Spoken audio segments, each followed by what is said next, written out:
काल 16/12/2024 रोजी वडसेवाडी police station हद्दीत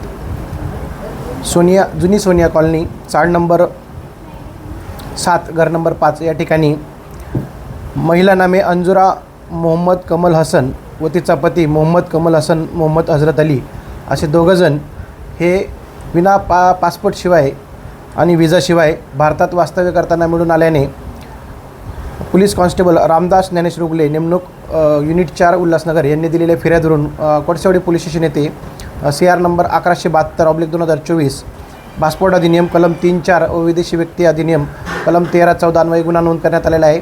सदर दोन्ही दाम्पत्यांना बांगलादेशी नागरिकांना ताब्यात घेण्यात आलेले असून त्यांना आज रोजी मान्य न्यायालयासमोर हजर करून पुढील तपास करीत आहोत.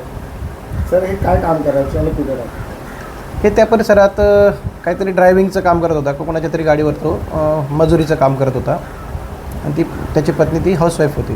किती वर्षापासून वास्तव्य होते? अंदाजे 7 ते 8 वर्षापासून ते इथं राहत असल्याचे समजलेलं आहे. अजून पुढे सखोल तपास चालू आहे त्या संदर्भात.